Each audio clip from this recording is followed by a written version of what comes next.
Powered by the Inside the Birds podcast. Now, live from inside the Matt Black Kia Studios. It's Football at 4. Football at 4 is powered by the Inside the Birds podcast. And we got some Week 2 matchups in the NFL. Monday night, Eagles-Vikings. They're going to be the Monday night football game. That was announced earlier today. The Eagles will be a part of the Monday night doubleheader. That will be their home opener, so we know that Week 1, the Eagles will be on the road, I imagine, somewhere. That will be announced on Thursday when the full schedule comes out, but we now know, Adam Caplan, the Eagles will play as part of the Monday night doubleheader in Week number 2. We don't know the Week 1 ones yet, but we do know Week number 2, the Eagles will be on Monday night, so it looks like they're already a more attractive prime-time team than they were a year ago. Yeah, Mike, in Minnesota's, they fired their staff, their front office, and their coaching staff, so they're all new there. And they're kind of a team that's in transition. They still have Kirk Cousins. They're changing their defense. They haven't run a 34 front probably in 30 years, but they're going from a 43 to a 34, so lots of newness. And that's a good time to get a team that's new as early as Week 2. Yeah, so that announced earlier today. The Eagles at minicamp this weekend with their rookies and stuff. We'll get into that in just a bit, but they also had a major front office shakeup, restructuring. We talked a little bit about this on Friday, but since Friday, they've added some people. There's been some replacements in here, so we're starting to see a little bit of the new look Eagles front office. Yeah, Mike, though, I think it'll take at least 2 weeks to get this all done, and I don't imagine, based on what I was told Friday, that they're going to announce anything until it's all done. They typically don't announce it all until unless there's only one guy being hired or two people, they generally will wait until it's all done. It's not just the hires, it's restructuring the pro and college sides, who's going to do what and how and what their titles are.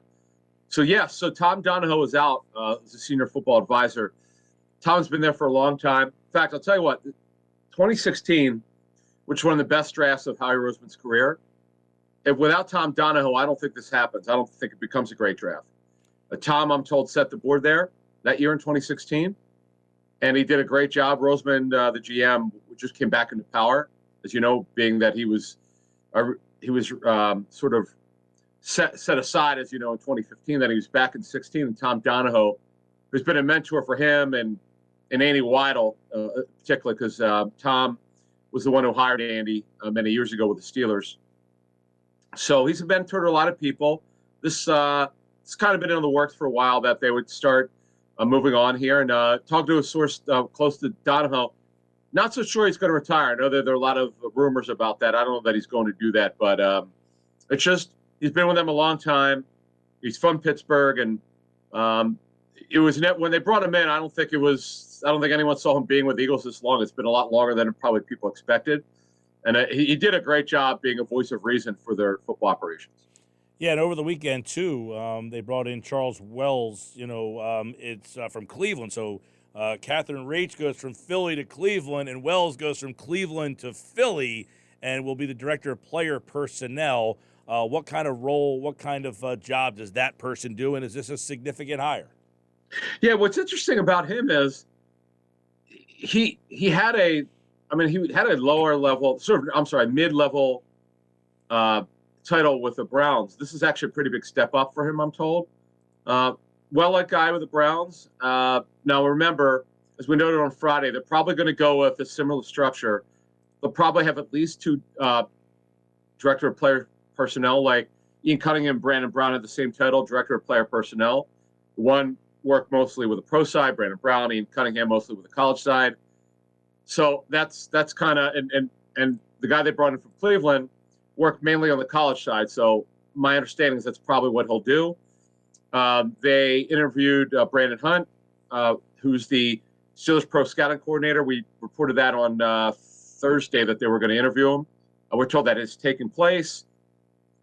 And Hunt, don't let the title fool you. These titles, pro scouting coordinator, it's typically a lower level title, but that's actually in the Steelers organization. He's either 2 or 3 in terms of their personnel department. So this is actually a guy that they really well like, as we noted on today's show. He's a top target for the Eagles. So he's got, in fact, if he gets hired, it'll be higher, as we understand it, than a personnel director. It should be higher than that. What that exact title would be and what he would exactly do is not completely clear, but he interviewed with the Eagles years ago, I believe in 2016, if I'm not mistaken. And this guy they've had their eye on for years, and they really like him. Well-respected guy in his 30s. It's not a secret. He's going to be a GM someday. And as we know, he already interviewed for the Steelers GM job. So, by the way, that job might take another week to get settled. But, boy, the Steelers, they've interviewed more people for a GM job than I've ever heard of before.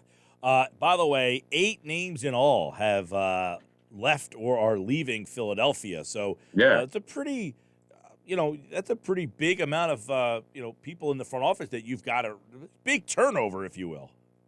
Yeah, so two directors of player personnel, a VP of football operations, Catherine Raish, as we talked about when we on Inside the Birds on Thursday morning.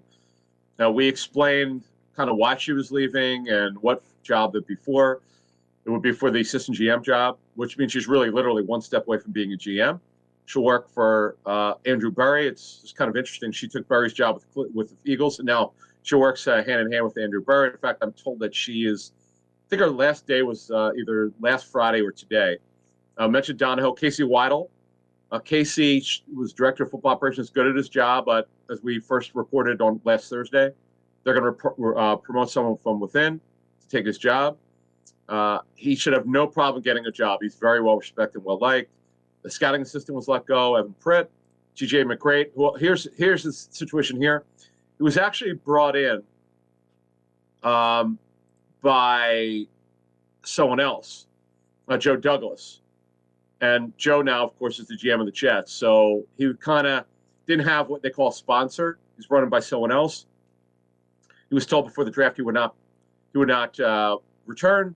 So he's out looking for work. And Sean Heinlein, who's really well-respected Southwest scout, he was with the Bills, never made the playoffs with the Bills, and wound up winning the Super Bowl with the Eagles. And he's a well-respected guy.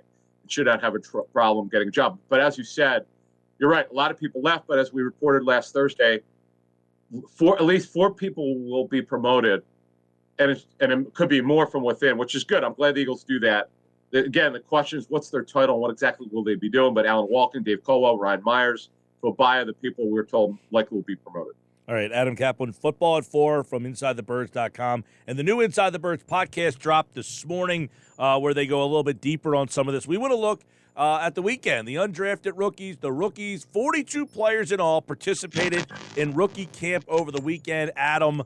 And obviously these are a lot of guys who 5 of them were drafted. The rest of the 42 are guys that are trying to make an impression, find a way to training camp here. Yeah, that's the key. So the way it works, talking to personnel people, like, for instance, Mario Goodrich, right? It's almost certain like he's going to get to training camp. Why? Because of the guarantee, $207,000 fully guaranteed at signing. That's going to get you to training camp. It certainly has absolutely not a lot to make the team. No matter how bad they are at corner opposite Darius Slay, they have to do something. We'll get to that in a minute, what they could do in terms of free agents. But Goodrich is a guy they had their eye on. They knew that he should have been drafted. They had draftable grades on him. So he's going to get a chance to make the team, not to start, but just to contribute as a guy from the bench. And then Josh Jobe, who they had intel on because a guy works in the front office who came from Alabama, Joe Panunzio, who was in the front office. He's actually now overseeing their special teams. So those would be the 2 guys I would think have a very good chance to make, particularly Goodrich because of his contract, and he's more talented than Jobe. And then Carson Strong, look, the key for him is where the knee is. We'll have some exclusive information for our listeners on Inside the Birds soon. Once we get to the end of May, when we know he's had a series of practices where it's ramped up when the veterans are in, we'll get a better idea of really how he looks. Rookie camp it's useless. You're not learning anything there. We want to see how he moves, what happens when better players are there. Because the other problem with these rookie camps are they're working with mostly players they'll never work with again, and that's something kind of lost here with all this. It's why we don't really make anything of this.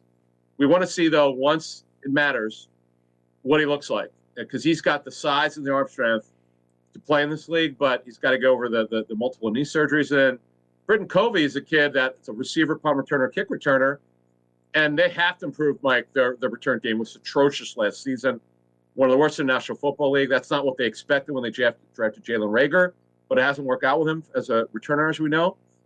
And they brought the track kid in, Devon Allen. So, look, they're going to have competition for the return game in training camp. Yeah, I was going to mention Covey because obviously he's listed as wide receiver, kick returner, punt returner, and he's a guy who's small, been very productive at Utah. He was there for 6 years, had 2 missions, religious missions. He had a knee surgery, but, he's 25 years old. So this is an older guy, but return game, and I've seen some people, Adam, compare him to, the smaller slot guys that you see in this league. Those guys who are very undersized, work in the slot, and just are very polished type of guys. You wonder if he can kind of surprise people because he is a little bit more experienced. Yeah, and that's the thing. These kids who, whether it's BYU, Utah, with a mission, they're a little bit, sometimes they're more mature, 24 and 25 when they come in. Now, Covey is smaller. He's 170, 175, 180 in that range. We'll see. We'll get the weights once they progress through the offseason program. But then Luther Ellis's son, one of the 2 sons with the Eagles, one's a stepson, Noah Ellis. He's a D tackle, has got a chance. Yep. So, look, they've had a good history of identifying undrafted free agents. I got to give them credit with that. Sometimes it's obviously the offensive line. Nate Herbig would be a great example. Sua Peta, another one. But they found guys on defense before. T.J. Edwards, by the way, is a good example who got a 1-year extension. So, yeah, they know what they're looking at with these undrafted free agents, and these are some of the guys I think have got a chance. Yeah, and by the way, Ellis would be interesting because, as we hinted at Friday, he's a guy with massive size that would basically be a similar – I don't want to say he's got the talent that Jordan Davis has, but has a similar skill set where he's just a space eater. My God, Ellis is just a monster of a guy. So that would kind of show you that they are trying to find tackles in that mold. Yeah, no question. Their run defense at times was shaky last season. It really was not as good as it was under Schwartz for whatever reason. But again, they had a new scheme. And the other thing is they got to settle on what they want to be. We know the majority of the time they're 5'2", little 5'15", little 34, but they're mainly a 5'2" defense, 5'2", They have a on-the-ball linebacker standing right behind the DN. You can see that. It's funny, we saw that in training camp, but we weren't sure, Mike, if they were actually going to do it. And boy, they did it. And I think that's part of why Ryan Kerrigan was not as good. Ryan Kerrigan, until that Tampa Bay game, really did not have a chance to rush the passer like we were thinking he would, but we think things will be changed. There definitely going to be some tweaks. Now, the question is, will they run some 34? Because you were saying about Ellis and obviously Jordan Davis, when you have a massive player like Jordan Davis, you do have to wonder because he could play that zero technique, play the nose in a 34. You could shade him in 43. There's so many things you could do with him. Once he's up to speed and gets his weight going here, once he gets his weight under control, he's going to have a chance to do something here. So, of this group, are there guys that you will keep your eye on that have a shot to make this team? Yeah, I would rank them again. Goodrich, Jobe, Strong, Covey, however you say it. And then the drafted guys.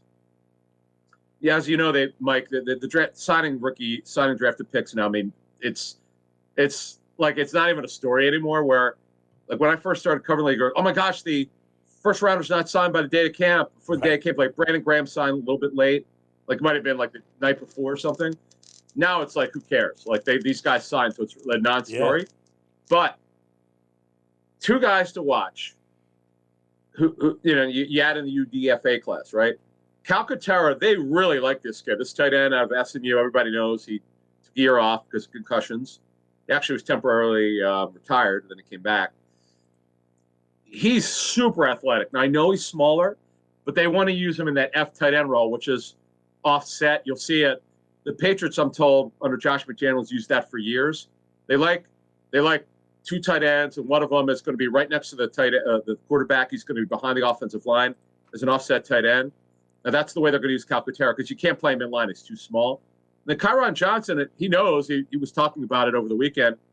He's going to be used on special teams and as a backup Sam linebacker. He's super athletic, super high character kid. It's going to be fascinating because their UDFA class is strong, Mike. And I know they have a small draft class of 5, but it's typically you don't get too excited about 6 rounders, but these kids have legitimate shot to make it, particularly Calcaterra because he's such a athletic tight end. All right, real quick with Adam Caplan, the Giants cut James Bradbury earlier today. We had heard a lot about that. Any fit interest if you're Howie Roseman? Yeah, so he's on their list of so many corners of veteran. It's really interesting. He had a very difficult year. He didn't play well. He's basically a zone corner. You can play him in man, but he's way better. He made money in his career playing zone for Carolina. I would expect Washington potentially being on him. There's a story out there from I can't remember the reporter, one of the guys who covers the Giants, that the Giants felt they had him traded to Houston and they couldn't work out the contract. The Eagles are not looking to break the bank at corner opposite Slade. So he's still young enough at 28, and he just didn't have a good year. He's probably got 2 to 3 years left in him. But if you look at the group that's out there, Janoris Jenkins is much older. He's got maybe 1 year left in him. Chris Harris for the Eagles had interest in a couple years ago. He's well into his 30s. He's more of a slot corner.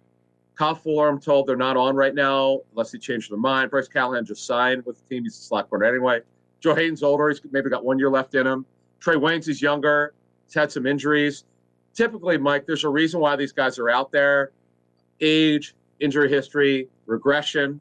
You got to understand, but the Eagles have had a good history of it, whether they're journeyman corners or journeyman safeties, bringing them in here for a year or two, getting something out of them.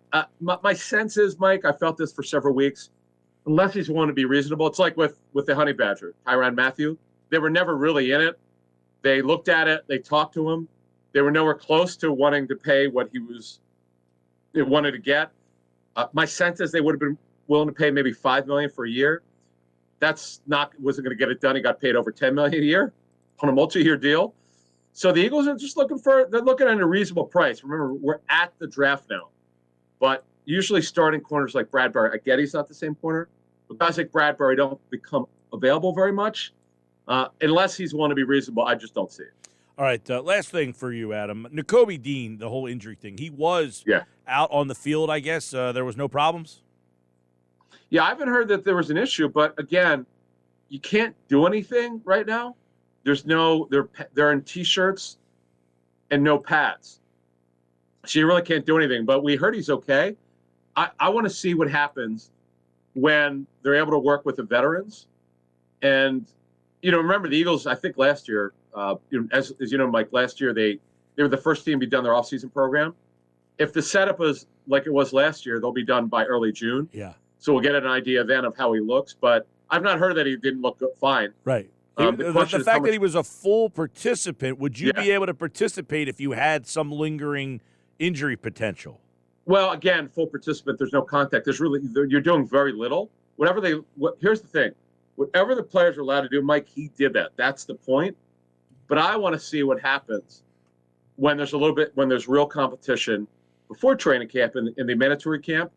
I want to see what happens, what they let him do and not do. And then with him, the other part of I was explaining to me over the weekend, the one thing you really want to see with drafted players is how far behind are they? Because remember, they're just getting the playbook, and how much can they take in early on? And then once they're given more work, what happens when they can do to stack up more work for these guys?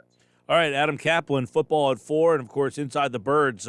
Check it out. The new pod dropped this morning. You can check that out with Adam and Jeff Mosher, who will be in here tomorrow. And Wednesday, Adam's back on Friday's edition of Football at 4. Adam, thank you so much, man. Thank you.